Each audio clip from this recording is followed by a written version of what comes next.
नाज़रादा programme वकील साहब में आपका बहुत इस्तकबाल करते हैं। मैं हूं हिना जुबैर। नाज़रीन, हमारे इस प्रोग्राम में आप अपनी कानूनी उलझनों के बारे में मशवरा तलब कर सकते हैं। आप हमें कॉल करिए, हमारे नंबर आपकी टीवी स्क्रीन पर फ्लैश हो रहे हैं। हमारे साथ मौजूद रहेंगे एक सीनियर वकील जो कि आपके जो तमाम तर शुकूक शुबहात हैं या अगर आप किसी मुकदमे के ताल्लुक से, कानून की किसी ताल्लुक से आप कुछ राय जानना चाहते हैं, मशवरा जानना चाहते हैं, तो हमारे साथ वकील साहब मौजूद हैं। नाज़रीन, चलिए हम आपका इंट्रोडक्शन तारुफ करवा देते हैं। हमारे साथ मौजूद हैं एडवोकेट अतहर आलम साहब, सुप्रीम कोर्ट के सीनियर वकील हैं। आप इनसे सवाल कर सकते हैं। अतहर आलम साहब, बहुत बहुत इस्तकबाल करेंगे अपने खास प्रोग्राम वकील साहब में। जी, तो नाज़रीन, आज जो हम बात करेंगे वो हम बात करेंगे harassment cases on women on social media. जिस तरह से हम लगातार देख रहे हैं कि सोशल मीडिया पर ख़वातीन के साथ लगातार या तो नाजेबा अल्फाज का इस्तेमाल किया जाता है या फिर उनकी तस्वीरें बिना इजाज़त के उनका मिसयूज़ किया जाता है। इसी तरह की बहुत सारे मामले लगातार सामने आ रहे हैं। इस पर कानून क्या कहता है, किस तरह का साइबर लॉ है, इसी के मामले में हम आज तफसीलात हासिल करेंगे। चलिए शुरुआत करेंगे अपने प्रोग्राम की। आप हमें कॉल भी कर सकते हैं। जब आप हमें कॉल करें तो बराए मेहरबानी टीवी की आवाज़ बंद रखें। वकील साहब, इस मामले पर हम आपसे जानना चाहेंगे, लगातार हम देख रहे हैं कि चूंकि टेक्नोलॉजी का ज़माना है, जहां टेक्नोलॉजी का अच्छा इस्तेमाल हो रहा है वहां इसका मिसयूज़ भी हो रहा है। ख़ासतौर पर ख़वातीन के मामले में इस तरह के मामले लगातार बढ़ते जा रहे हैं। हमारा कानून क्या कहता है? देखिए, कानून जो इंफॉर्मेशन टेक्नोलॉजी एक्ट है ना साहिबा, जो अमल में आया, उसके तहत जो है आप साइबर सेल में कंप्लेन दर्ज करा सकते हैं। अगर कोई भी सोशल मीडिया पर इस तरीके की चीज़ें आपके साथ हो रही हैं या किसी भी वुमेन के साथ हो रही हैं, तो उनको इख्तियार है कि वो अपने कंसर्न थाने में भी कंप्लेन कर सकते हैं। और साइबर सेल एक स्पेशल सेल बनाया गया है, उस पर भी वो अपना ऑनलाइन कंप्लेन भेज सकती है। जी जी, और हम आपसे ये भी जानना चाहेंगे, जिस तरह से लगातार हम देख रहे हैं कि ये मामले बढ़ते चले जा रहे हैं, तो क्या इसमें जिसका जो भी शिकायत करने वाली हैं वो खुद भी शिकायत कर सकती हैं, उसके अलावा क्या उनके घर वाले या उनके कोई दोस्त, कोई भी इस मामले में शिकायत कर सकता है? जी हाँ, बिल्कुल। बिकॉज होता है बहुत सी लेडीज पुलिस स्टेशन नहीं जाना चाहती, तो उनके जो भी नियरेस्ट रिलेटिव हो, दोस्त हो, क्लोज फ्रेंड हो, वो भी उनकी तरफ से कंप्लेन कर सकते हैं। उसके सपोर्ट में वो कुछ डॉक्यूमेंट्स दे सकते हैं, क्योंकि आजकल तो हर चीज का प्रिंट आउट निकल आता है। अगर कुछ ऐसी तस्वीरें हैं जो ऑब्जेक्शनेबल हैं, उसके साथ लगा करके, कंप्लेन के साथ लगा के उस तस्वीर को कंसर्न पुलिस स्टेशन में दिया जा सकता है। उसके तहत फिर वो इन्वेस्टिगेट करते हैं। इन्वेस्टिगेशन के बाद जो है FIR भी दर्ज होती है। अगर ये साइबर सेल ये देखती है कि इसका मिसयूज हुआ है या इन्होंने, क्योंकि आजकल बहुत आसान है लोकेट करना कि कहाँ से हर वो चीज जनरेट हुई है। जी जी, ये सबसे ज्यादा जरूरी ये भी देखना है कि आखिर सोशल मीडिया पर हैकर्स भी मौजूद हैं। आजकल उस मिस भी बहुत ज्यादा हो रहा है, तो उस मिसयूज को देखते ही ये कानून बना है, साइबर लॉ बना है। साइबर लॉ के तहत सारे सेक्शंस हैं, उस सेक्शन के तहत जो अपनी कंप्लेन दर्ज कराई जा सकती है। जी बिल्कुल, और चूँकि लगातार हम देख रहे हैं कि इस तरह के मामले बढ़ते जा रहे हैं, इसीलिए हमने आज इस मौजू को आपके सामने रखा है। ख़ास तौर पर जिस तरह से हम टेक्नोलॉजी का अभी यहाँ पर इस्तेमाल देख रहे हैं, उसको कहीं ना कहीं गलत इस्तेमाल होते दिखाई दे रहा है। जाहिर सी बात है कि इसके लिए कानून भी मौजूद है। उसके अलावा भी अगर नाज़रीन आप हमसे कुछ पूछना चाहें तो आप हमें कॉल कर सकते हैं। हमारे नंबर आपकी टीवी स्क्रीन पर जो है वो फ्लैश हो रहे हैं। चूँकि हमारे साथ सुप्रीम कोर्ट के सीनियर वकील मौजूद हैं, तो चलिए उनसे हम जानेंगे। वकील साहब, हम आपसे ये भी जानना चाहेंगे, जिस तरह से लगातार हम बात कर रहे हैं कि आजकल प्रॉपर्टी यानी जायदाद को लेकर भी बहुत सारे मामले सामने आते हैं। इस पर हमारी बातचीत आपसे जारी रहेगी। चलिए सबसे पहले बात करेंगे अपने कॉलर से। हेलो जी, अस्सलाम वालेकुम मैम। वालेकुम सलाम। अपना नाम बताइए, सवाल करिए। मैं तो कश्मीर से हूँ, फारूक अहमद जी। हमारा सवाल है कि हमें जमीन दफा 4 दफा 8 है, कास्ट जमीन है, कास्ट में मिला है वो, अब वो बेचना चाहता है। आप अपना सवाल दोहराएंगे सर? हमें दफा 4 दफा 8 जमीन है जी कास्ट का जमीन है जी वो कास्ट में मिला है हमें। जी अब वो बेचना चाहता है, दूसरा भाई बेचने नहीं देता है। पटवारी बोलता है जब तक वो झगड़ा नहीं खत्म हो जाएगा तब तक आप नहीं बेच सकते हो। अब सवाल नंबर 1। सवाल नंबर 2 मेरा ये है, हमें केस है कोर्ट में।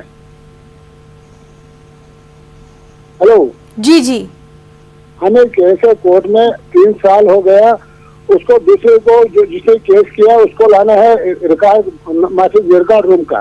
3 साल हो गए, 3 साल खाली तारीख से तारीख रहता है, तारीख से तारीख रहता है। हाँ, इन 2 सवालों का मुझे जवाब चाहिए मैम। बहुत शुक्रिया हमें कॉल करने के लिए।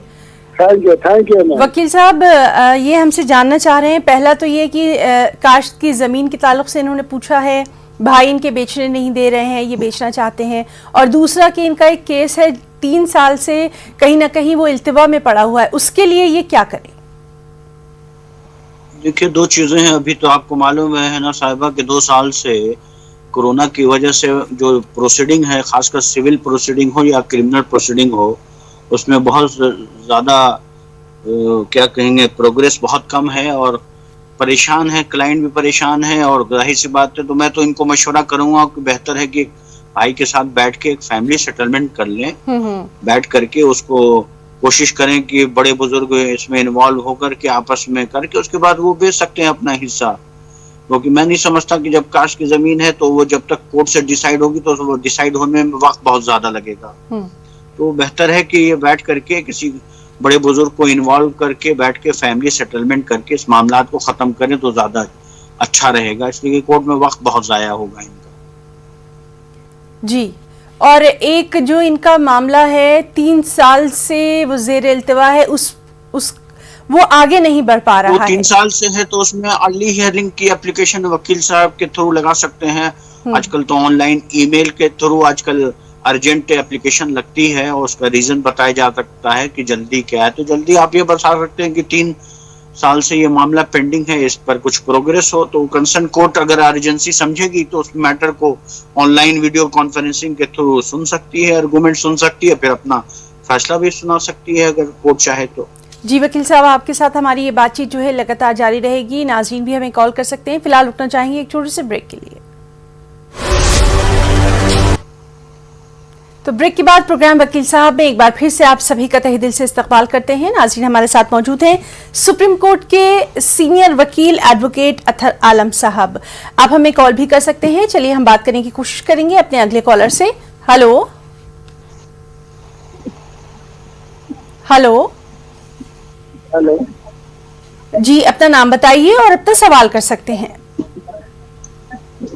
हेलो, आप अपना सवाल कर सकते हैं। टीवी की आवाज बंद कर दीजिए प्लीज। जी, मेरा नाम मोहम्मद फैसल है। आप अपना सवाल करिए सर। हेलो हेलो, आप अपना सवाल करिए सर, आपकी आवाज हम तक आ रही है। जी मैम, हमें गवाही की तारीख बहुत लंबी मिल रही है, इसमें हम क्या कर सकते हैं? आप अपना सवाल दोहराइए। हमारी गवाही की तारीख मिल चुकी थी, वो हमें डेट लंबी दे दी है गवाही की, 5 महीने की फिर डेट दे दी दोबारा। पिछली बार ही 5 महीने की डेट दी थी गवाही की और फिर हमारी गवाही की डेट फिर लंबी दे दी है 5 महीने की। तो इसमें हम क्या कर सकते हैं?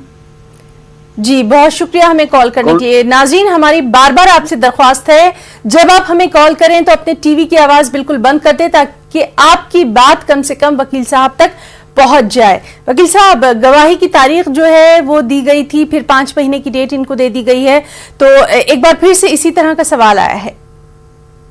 मैं साहब से ये गवर्नमेंट डिस्पेंसरी की बात कर रहे हैं। सरकारी महकमे में ये दिक्कत जरूर है कि जो मेडिसिन उनके पास अवेलेबल नहीं होती तो अक्सर वो तारीख दे देते हैं लंबी। ये कोई नई बात नहीं है। ये कहाँ से बोल रहे थे मुझे नहीं मालूम। दिल्ली से सर। लेकिन अगर गवर्नमेंट दिल्ली में अक्सर ये प्रॉब्लम आती है, मैं देखता हूँ LNJP है या डिफरेंट गवर्नमेंट हॉस्पिटल में है, जो कॉस्टली दवाइयाँ हैं जैसे लाइफ सेविंग ड्रग्स हैं जी वो लाइफ सेविंग ड्रग्स की अवेलेबिलिटी हो नहीं पाती और उसमें बहुत सारे परेशानियां हैं, दुश्वारियां हैं कि ब्लैक मार्केटिंग कर देते हैं और तारीख दे देते हैं। तो ये जाके हायर ऑफिसर से मिल सकते हैं, हेल्थ डिपार्टमेंट में मिल सकते हैं, शिकायत कर सकते हैं, अपनी कंप्लेन दर्ज करा सकते हैं डिपार्टमेंट ऑफ हेल्थ में कि ये दवाई इस हॉस्पिटल से ये मैं रेगुलर लेता हूँ लेकिन ये बार बार तारीख लंबी दे देते हैं 5 महीने की। तो बिना एक्शन के तो कोई रिएक्शन होगा नहीं, उनको कुछ एक्शन करना पड़ेगा, लिखित रूप से कंप्लेन दे जी बिल्कुल डिपार्टमेंट में। जी बिल्कुल, बहुत शुक्रिया आपका। चलिए बात करने की कोशिश करेंगे एक और कॉलर से। हेलो हेलो, हाँ जी अपना नाम बताइए, सवाल करिए। हाँ, मेरा नाम रामेश्वर लाल है जी रामेश्वर जी। हाँ जी, मैं ऐसे बोल रहा हूँ जी, मेरे पिताजी की 55 साल पुरानी रजिस्ट्री है जी और उन्होंने अपने पोत्र के नाम रजिस्ट्री बनवा दी गिफ्ट डॉक्यूमेंट्स के द्वारा जी। अच्छा, अब उन्होंने क्या नगर पालिका में अपना नामांतरण करवाने के लिए एप्लीकेशन लगा रखी, 8 साल हो गए। आपत्ति विवेकती को भी 8 साल, उसमें 6 साल हो गए, किंतु नगर पालिका वाले कह रहे हैं कि पट्टे के आधार पर ही हम तो बनाएंगे, रजिस्ट्री से नहीं बनाएंगे। तो क्या ऐसा कानून नहीं है कि रजिस्ट्री से नामांतरण होता हो? जबकि मेरे पास प्रूफ है कि उन्होंने 15 में भी नामांतरण किए हैं रजिस्ट्री से और 2020 में भी रजिस्ट्री से नामांतरण किए हैं। अब आप बताइए मैं क्या कर सकता हूँ? क्या डिस्ट्रिक्ट कोर्ट में अप्लाई कर सकता हूँ? सेशन जज आदेश दे सकता है इसके लिए उनको? जी वकील साहब, कोर्ट में सूट फॉर डिक्लेरेशन फाइल कीजिए, अपने वकील के through suit for declaration file कीजिए, उसके साथ ये सारे दस्तावेज साथ लगाइए, जो पिताजी के डॉक्यूमेंट्स थे सारी लगाने के बाद कोर्ट से ये कहिए कि डायरेक्शन दिया जाए कंसर्न डिपार्टमेंट को नाम ट्रांसफर कराने के लिए, हो जाएगा इंशाल्लाह कोर्ट से। लाल साहब जी वकील साहब, तो बहुत शुक्रिया आपका अदा करना चाहेंगे, साथ ही साथ अपने कॉलर का भी शुक्रिया अदा करना चाहेंगे और हमें पूरी उम्मीद है कि उनको अपने सवाल का जवाब मिल गया होगा। वकील साहब, रजिस्ट्री की इन्होंने अभी बात करी, तो रजिस्ट्री जो है वो कितनी अहम हम मान सकते हैं, खास तौर पर अगर हम देखें जो जायदाद के मामले आते हैं उसमें? देखिए, रजिस्ट्रेशन एक्ट बना हुआ है, स्टैंप ड्यूटी एक्ट बने हुए हैं, हर लम्हे पर कोई ना कोई एक्ट है। एक्ट क्यों बनते हैं? आपको मालूम है कि हर चीजें उसी एक्ट के जरिए गाइड होती हैं। जब हम कोई चीज रजिस्ट्री कराने जाते हैं तो रजिस्टर्ड सेल डीड होती है, फोटो लगती हैं, थंब इम्प्रेशंस लगते हैं, तो ये एक प्रोसेस है। इस प्रोसेस के जरिए ही वो रजिस्ट्री कंप्लीट हो पाती है। एक पर्टिकुलर प्रॉपर्टी की जो आप ले रही हैं उसमें गवाहों के सिग्नेचर होते हैं, एक गवाह अगर लेने वाला है, एक बेचने वाला है, उन दोनों की तरफ से गवाहियां होती हैं, फोटोग्राफ्स लगते हैं, तो एक सिक्योरिटी होती है प्रॉपर्टी की भी कि सेल डीड हो रही है। फिर गवर्नमेंट को रेवेन्यू जा रहे हैं सर्किल रेट के हिसाब से, जो भी उन एरिया का सर्किल रेट है या प्रॉपर्टी की वैल्यूएशन जो एसेस की गई है उसके बेसिस पर आप एक कोर्ट फी दे रहे हैं, कोर्ट को बदाब्ता एक ड्यूटी दी जा रही है। तो मेरे ख्याल से जो चीजें कोर्ट के जरिए होती हैं या रजिस्ट्रेशन होती है वो एक पक्की चीज होती है, जिनमें सुप्रीम कोर्ट का भी जो आप अगर सूरज लैम्प जजमेंट पढ़ें तो उसने बहुत सी प्रॉपर्टियों को जीपीए के थ्रू इन्होंने इनवैलिड डिक्लेयर किया कि जो भी प्रॉपर्टी अगर आप जनरल पावर ऑफ अटॉर्नी के थ्रू ट्रांसफर करेंगे तो वो रिकॉग्नाइज नहीं होगी, क्योंकि इसमें सरकार को कोई रेवेन्यू नहीं जा रहा है। प्रॉपर्टी का टाइटल उसी वक्त माना जाएगा जब आप सेल डीड के जरिए अपनी प्रॉपर्टी को, ट्रांसफर ऑफ प्रॉपर्टी एक्ट में सेक्शन 54 का जो प्रोविजन है उसका कंप्लायंस होना जरूरी है। तो कुछ लीगल फॉर्मेलिटीज हैं वो कंप्लीट करना जरूरी होती हैं प्रॉपर्टी को सही तरीके से साफ सुथरे तौर पर कब्जा लेने के लिए। जी बिल्कुल, चलिए बात करने की कोशिश करते हैं अपने अगले कॉलर से। हेलो, अस्सलाम वालेकुम मैडम। वालेकुम सलाम, अपना नाम बताइए, अपना सवाल कर सकते हैं। जी मैं बांसवाड़ा से बात कर रहा हूँ मैडम, तेलंगाना। जी, तेलंगाना शहर बांसवाड़ा डिस्ट्रिक्ट है मैडम। जी मैडम, 72 में वालिद साहब को 20 एकड़ जमीन इनामी जमीन मिली थी मैडम। तो उस पर कई लोगों का कब्जा है, लेकिन कोर्ट ने केस डाले, अभी तक चल रहा है मैडम 40 साल। जी, आपने इस सिलसिले में कोई कानूनी कार्रवाई अभी तक की है? कि वालिद साहब हाँ ये कानूनी मतलब कार्रवाई कर रहे हैं मैडम वालिद साहब, लेकिन 20 साल से वो इनामी जमीन है, उस पर कई लोग कब्जा किए हुए हैं। वकील साहब कुछ पूछना चाहेंगे आप इनसे? नहीं, वो तो इविक्शन का इन्होंने रखा होगा, इविक्शन में। वालेकुम सलाम। देखिए ये तो इलेक्शन इनामी जमीन है, उस पर कई लोग कब्जा किए हुए हैं, अदालत में गए, लेकिन 20-40 साल से केस चल रहा है वकील साहब। उसको सही तरीके से परसू कीजिए। कोई आदमी कब्जा ऐसे नहीं कर सकता जो कानूनी हक तरीके से है, नहीं तो अनऑथोराइज ऑक्यूपेंट होंगे आज, नहीं तो कल उनको निकाला जाएगा वहां से। जब कोर्ट में चल रहा है तो कोर्ट की सुनवाई जल्द से जल्द हो और उसकी का डिसीजन फाइनल हो, क्योंकि 20 से 40 साल 72 से आप बता रहे हैं तो बहुत लंबा वक्फा हो गया है जी। तो क्योंकि जैसे जैसे लंबा वक्फा होगा कब्जा करने वाले फिर उनकी जनरेशन तो चलती जाएंगी, फिर मुश्किलात आपके लिए ज्यादा बढ़ेंगी आने वाले दिनों में। बिल्कुल कोशिश कीजिए उसको जल्द से जल्द डिस्पोजल हो, आपके केसेस का निपटारा हो। जी शुक्रिया वकील साहब, और अपने कॉलर का भी हम शुक्रिया अदा करना चाहेंगे। और एक बार फिर से हम बात करने की कोशिश करते हैं अपने अगले कॉलर से। हेलो। हाँ जी, आदाब जी। जी सर, अपना नाम बताइए, सवाल करिए। हाँ जी, ये जो सवाल सर ऐसा है। Hello sir. टीवी की आवाज बराए मेहरबानी बंद कर दीजिए सर, आपकी आवाज नहीं आ रही। हाँ जी, अब आ रही है सर। जी सवाल करिए। हाँ बोलिए, सवाल कीजिए। सर ऐसा है कि हमारे जो पिताजी हैं 1990 में ना। जी हेलो, सवाल करिए। हाँ बोलिए। हमारा 1990 में हमारे वालिद साहब को मिलिटेंट रूम में मारा था सर। मिलिटेंट्स हेलो ने? सर। जी जी, अपना आप सवाल करिए। सुन लिया सवाल। तो उसके बाद में हम लोग यहाँ से श्रीनगर से हम शिफ्ट जम्मू में हो गए और हमारा अभी तक वो रिलीफ का काम नहीं हुआ सर। बहुत शुक्रिया हमें कॉल करने के लिए। जी वकील साहब, तो इस मामले पर मेरे ख्याल से अगर ये अपने वहाँ पर जो इंतजामिया है उनसे ये रुजू कर सकते हैं। हम बात करने की कोशिश करेंगे अपने एक और कॉलर से। हेलो। विक्टिम कंपनसेशन का प्रोविजन है, विक्टिम कंपनसेशन के लिए क्लेम करें, हो जाएगा इनका। हेलो हेलो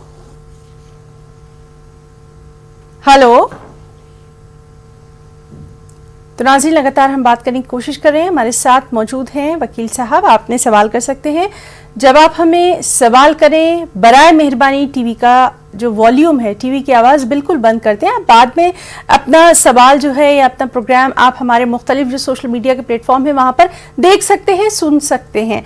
वकील साहब, हम बात कर रहे थे प्रॉपर्टी की। लगातार ये बात हमारे सामने आती है कि आज भी इस टेक्नोलॉजी के ज़माने में भी लोग ज़बानी मामला तय कर देते हैं, जो कि अब तो बिल्कुल ठीक नहीं है। क्या जब आपके पास अदालतें मौजूद हैं, वकील मौजूद है, तो थोड़ी सी अगर मशक्कत कर ली जाए तो बहुत जरूरी है एक प्रॉपर पेपर होना? यही मुश्किल होती है ना साहिबा। अक्सर हमने देखा है लोग करोड़ों की प्रॉपर्टी ले लेते हैं अनऑथराइज्ड कॉलोनी में, लेकिन उस प्रॉपर्टी के कागजात को बनाने के लिए 10,000 रुपए वकील पे खर्च नहीं करना चाहते, जिसकी वजह से परेशानी बहुत होती है बाद में आने वाले दिनों में। क्योंकि जब प्रॉपर्टी आप इतनी बड़ी ले रहे हैं तो कोई दस्तावेज को चेक कर लीजिए, उसका टाइटल चेक कर लीजिए, उसके एंटीसीडेंट्स को चेक कर लीजिए कि वो प्रॉपर्टी किसकी है, किसने बनाई है, कंस्ट्रक्शन बिल्डर कौन है। तो बहुत सारी चीजें फिर परेशानियों से आप बच सकते हैं। लेकिन लोग जानबूझ करके आजकल परेशानियों में अपने आप बढ़ाते हैं, वकीलों से कंसल्ट नहीं करते। जब धोखा हो जाता है तब वो कंसल्ट करते हैं, तब तक बहुत देर हो चुकी होती है जी। तो जमीन के मामले में, फ्लैट के मामले, चूंकि आजकल फ्लैट का कल्चर है तो फ्लैट में और भी ज्यादा प्रिकॉशंस और सावधानी लेने की जरूरत है, क्योंकि एक बनी बनाई चीज आप ले रहे हैं। तो उसमें जो कमियां हैं, जो चीजें डिफेक्ट्स हैं, उसको देखिए, उसके टाइटल को देखिए, कौन बिल्डर है, बिल्डर का मार्केट रेट क्या है, मार्केट वैल्यू। आजकल तो हर चीज मोबाइल पर और इंटरनेट पर अवेलेबल है, उसको बावजूद भी अगर हम नहीं उसको फॉलो करें तो ये हमारी कमी है। जी बिल्कुल। चलिए बात करने की कोशिश करेंगे अपने अगले कॉलर से। हेलो हेलो हेलो जी, हमारा जी मैं जे&के अवंतीपोरा से हूँ। सवाल करिए।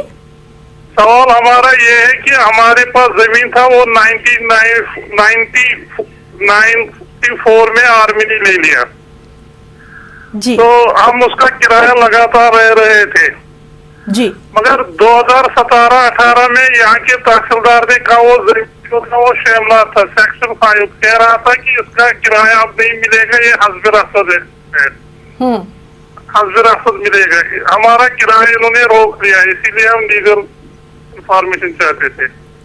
बहुत शुक्रिया कॉल करने के लिए। जी वकील साहब, आप कोर्ट में जाएं, किराया तो आपका हक बनता है। ये अगर आपकी जगह थी, आपकी जमीन थी, तो किराया लाजमी है। किराया तो सरकार देगी, आर्मी देगी, या चाहे कोई भी महकमा हो। किराया तो जो भी फिक्स हुआ था वो, बल्कि हर साल जो 10% या 5% का एस्केलेशन होता है वो इन्फ्लेशन के साथ, वो भी आप क्लेम कर सकते हैं। कोर्ट के जरिए दें या कोशिश कीजिए कि बैठ के उन हायर ऑफिसर से मिल करके इस प्रॉब्लम के मसले का हल कीजिए। जी वकील साहब, तो आपसे लगातार हमारी बातचीत जारी है, कॉल्स का सिलसिला भी जारी है। यहाँ पर रुकना चाहेंगे एक छोटे से ब्रेक के लिए। तो ब्रेक के बाद प्रोग्राम वकील साहब में एक बार फिर से आपका तहे दिल से इस्तकबाल करते हैं। हमारे साथ मौजूद हैं सुप्रीम कोर्ट के सीनियर वकील एडवोकेट अतहर आलम साहब। आप हमें कॉल भी कर सकते हैं। चलिए बात करने की कोशिश करेंगे अपने अगले कॉलर से। Hello hello. हाँ सर।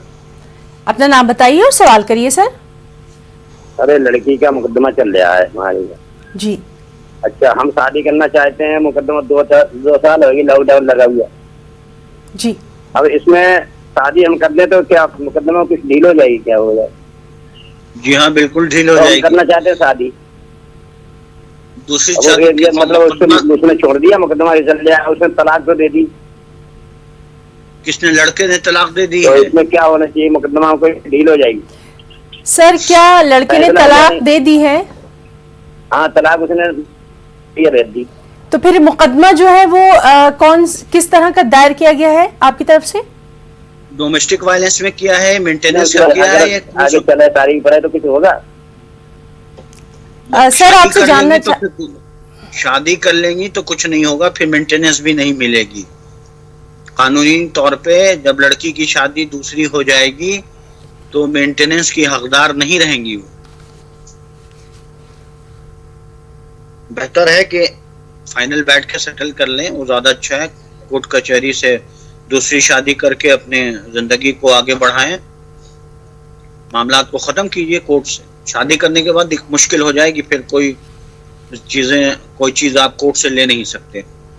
जी वकील साहब बहुत शुक्रिया जवाब देने के लिए। चलिए बात करेंगे एक और कॉलर से। हेलो। जी सर। जी सर। हेलो हेलो मैम, वकील साहब से बात करती हैं। जी आप अपना सवाल करिए। बोलिए। मेरी बीवी कोविड की वजह से माली तंगी आई है 1-2 साल में मेरी बीवी को। अब वो अपने 2 भाई और बाप को बताया मुझे कुछ नकद दे दो जो मेरा हक बनता है। नकदी में दोगे या जुलूस में दोगे, मगर वो कुछ नहीं देता है। ये क्या करेंगे आप, क्या करेंगे आप? सवाल समझ आ गए नहीं? हेलो। मुस्लिम लॉ में फैमिली कोर्ट में जाइए और फैमिली कोर्ट में अपना पार्टीशन सूट डालिए। कोर्ट आपको अपना हक देगी। लेडीज को तो इस्लाम ने हमेशा से हुकूक दिए हैं प्रॉपर्टी में, इमूवेबल प्रॉपर्टी में। और आप उनको कहिए कि अगर वो मांगने पर अपना हक लड़की बहन का नहीं दे रहे हैं तो कोर्ट में जाइए, कोर्ट का दरवाजा खटखटाइए, आपको उनका हक मिलेगा कोर्ट से। जी वकील साहब, मुझे पूरी उम्मीद है कि हमारे नाजरीन को अपना सवाल का जवाब मिल गया होगा। आपसे भी लगातार हमारी बातचीत जारी रहेगी। फिलहाल यहाँ रुकना चाहेंगे एक छोटे से ब्रेक के लिए।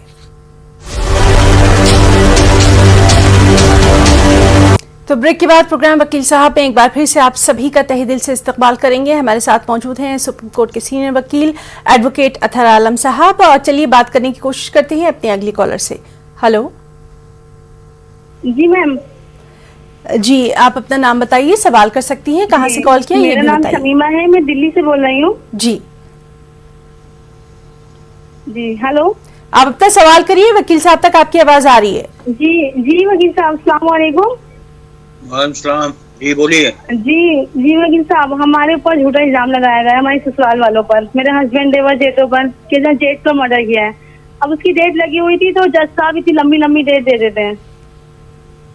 कहाँ केस चल रहा है आपका? किस कोर्ट में? पिछली बार 5 महीने की तारीख मिल गई फरवरी में। अब आज कल डेट थी गवाहों की, एविडेंस की, तो अब 3 ये साल में नहीं आपका डेट जो दे दी। केस है ये कहाँ पर चल रहा है और किसने इल्जाम लगाया है?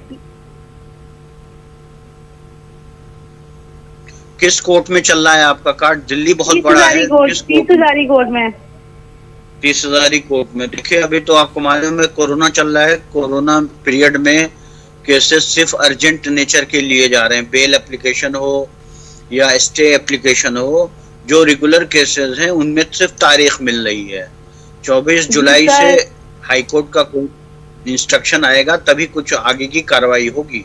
एविडेंस के मैटर अभी लिए नहीं जा रहे हैं, तो थोड़ा सा इंतजार करना पड़ेगा आपको। वक्त का इंतजार तो हम कीजिए, बेगुनाह, मेरे छोटे इंशाल्लाह छोटे आने बच्चे वाली। हैं, मैं हम बेगुनाह इतने लंबी तारीखों में। देखिए लंबी तारीख के लिए तो मजबूर वकील भी हैं। वकील भी उतने ही परेशान है जितने आप परेशान हैं। वकील खुद चाहते हैं कि सारे मामलात की सुनवाई जल्द से जल्द हो ताकि केस का निपटारा हो। जी वकील साहब बहुत शुक्रिया इनके सवाल का जवाब देने के लिए। चलिए बात करने की कोशिश करेंगे अपने अगले कॉलर से। Hello hello hello. तो नाज़रीन आप हमें कॉल कर सकते हैं। हमारे नंबर जो है वो आपके टीवी स्क्रीन पर फ्लैश हो रहे हैं। आप जब हमें कॉल करें टीवी की आवाज़ बिल्कुल बंद कर दें ताकि आपकी बात वकील साहब तक पहुंच जाए। जिस तरह से वकील साहब लगातार तमाम नाज़रीन के सवालों के जवाब दे रहे हैं। वकील साहब हम आपसे ये जानना चाहेंगे चूँकि अब कोरोना का लगातार हम दौर देख ही रहे हैं, इस सब के साथ साथ जिंदगी को भी आगे बढ़ना है। अब कोर्ट में भी हियरिंग्स जो हैं वो शुरू हो चुकी हैं। बहुत सारे ऐसे पेंडिंग मामले हैं जिनको लेकर लोग अब आगे आना चाहते हैं। तो पुराने कुछ मामलों को लेकर क्या वो आगे आ सकते हैं? अब क्या कोर्ट की कार्रवाई जो है वो शुरू हो गई है? इसके ताल्लुक से बहुत सारे हमारे पास मैसेज और क्वेरीज आ रही हैं। देखिए कुछ कोर्ट, ये डिपेंड करता है कि कोर्ट किस अदालत कहाँ की है। बिहार की है, यूपी की है, दिल्ली की है। हर कोर्ट को रेगुलेट करने के लिए डिस्ट्रिक्ट कोर्ट को खासकर हाई कोर्ट और सुप्रीम कोर्ट से डायरेक्शंस आते हैं। उन डायरेक्शंस को देखने के बाद अभी जैसे थर्ड वेव का हंगामा है, थर्ड वेव की वजह से अभी एक नया सर्कुलर आया है कि 23 जुलाई तक बिल्कुल उन्होंने कहा कि अभी हम कोई हियरिंग नहीं करेंगे फिजिकल, वर्चुअल हियरिंग के चल रहे हैं मैटर्स। तो वर्चुअली भी जो मैटर हैं हाई कोर्ट सुप्रीम कोर्ट में जो फ्रेश मैटर है 2021 के, पुराने मैटर बिल्कुल नहीं लिए जा रहे हैं, जिसकी वजह से पेंडेंसी बढ़ती चली जा रही है।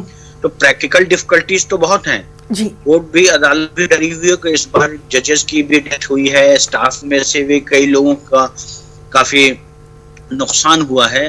और वकील तो मेरे ख्याल से बहुत ज्यादा ही, वकीलों भी बेचारे लोगों की अनटाइमली डेथ हुई है।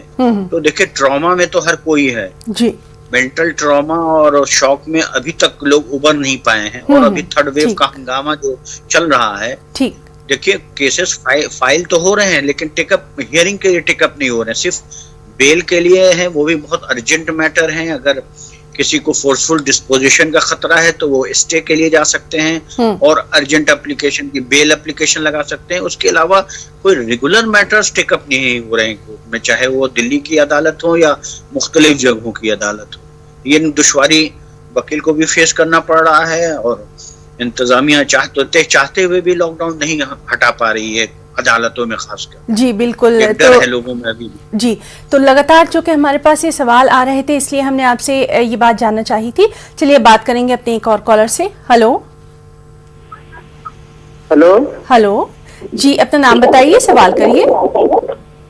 हाँ, मेरा नाम सैयद वहीद है। मेरा सवाल ये था कि जो है शोहर की जो जायदाद है उसको बीवी को और उसकी बच्ची को कुछ हिस्सा मिल सकता है या नहीं मिल सकता। शोहर का इंतकाल हो गया है तो उनकी सास जो है, बच्ची की सास जो है नहीं देना चाहती।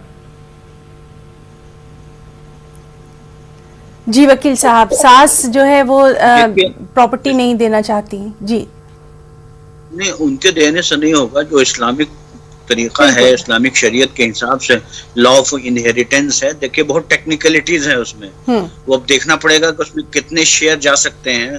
लेकिन मेरे ख्याल से 1/4 शेयर की हकदार वो बनती हैं। कोई आदमी पूरा शेयर नहीं ले सकता। उसको नहीं अगर देती हैं तो कोशिश कीजिए कि देखिए हर जगह इमारत शरिया है, और इदारे बने हुए हैं, काजी साहब वहाँ फैसला सुनाते हैं इस्लामिक शरीयत के हिसाब से, उस रोशनी में वो फैसला सुना सकते हैं। वहाँ नहीं होता है तो आप उसके बेसिस पर उसको ज़्यादा अच्छे तरीके से कोर्ट के ज़रिए इफेक्टिव बना सकते हैं। तो हक है, हक कोई किसी का मार नहीं सकता। इस्लामिक तरीके से जो उनका हक है वो मिलेगा, बिल्कुल मिलेगा। जी वकील साहब, लगातार इस तरह के हमारे पास क्वेरीज आती हैं, सवाल आते हैं। आपसे हम एक छोटी सी बात भी जानना चाहेंगे।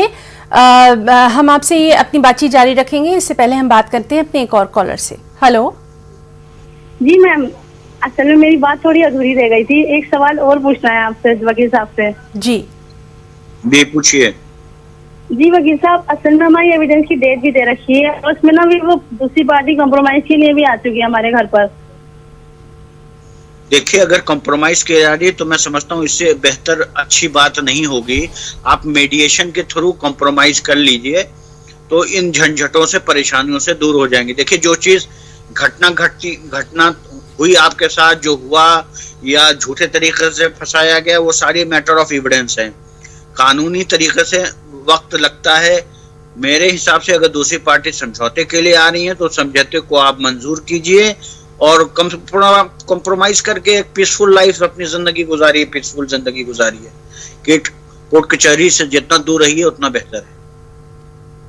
जी बहुत शुक्रिया हमें कॉल करने के लिए, और वकील साहब से भी लगातार हमारी बातचीत जो है वो जारी है। वकील साहब, लगातार हम ये देख रहे हैं कि आज भी लोगों में कानून के लिए एक डर है, वो अलग बात है, लेकिन उनको पूरी मालूमात नहीं है, तालीम उन तक नहीं पहुंच पाती। तो कानून की जो तालीम है या फिर क्या उनके राइट्स हैं, क्या क्या हक उनको मिला है, इसके बारे में अगर वो मोटे तौर पर भी जान ले तो बहुत बेहतर होगा। इस पे आप क्या कुछ कहना चाहेंगे एक माहिर कानूनदा होते हुए?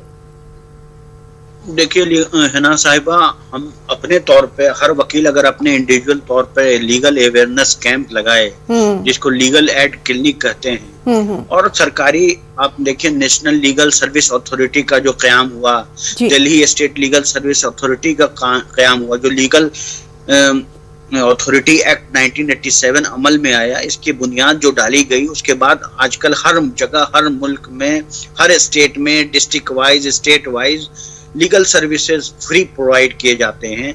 लोगों को मालूमात नहीं है, आप बिल्कुल सही कह रही हैं, लेकिन ये जिम्मेदारी वकील के तौर पे, एक जाती तौर पे, जैसे मैं खुद दिल्ली लीगल सर्विस अथॉरिटी का वकील अपॉइंट हुआ हूँ और बहुत दिनों से है, तो जब मेरा एक्सपीरियंस 25 साल की वकालत का है तो कोई जरूरी नहीं है कि बिल्कुल फ्री एडवाइस दी जाती है। फ्री लीगल एड कैंप लगाए जाते हैं, विक्टिम कंपनसेशन का प्रोविजन है, पॉस्को के एक्ट के खिलाफ कोई रेप केसेस हो जाते हैं, सीनियर हो चाहे जूनियर हो या जुवेनाइल हो या छोटे बच्चे हो, उनके साथ कोई ऐसी घटना घटती है तो बाकायदा victim compensation state government compensate करती है, लेकिन लोगों को मालूमात नहीं है। लेकिन उसकी वजह है कि हम, हालांकि हर जगह आप देखिए आजकल होर्डिंग्स, बड़े बड़े गवर्नमेंट होर्डिंग्स भी लगाती है, एडवर्टीजमेंट भी करती है, लेकिन उसके बावजूद भी जिस तरीके से तादाद है, हमारी पॉपुलेशन है, उस हिसाब से उस म्यार पे जो ग्रास रूट लेवल पे वो काम नहीं हो पा रहा है जो होना चाहिए, युद्ध स्तर पर जिसको कहते हैं।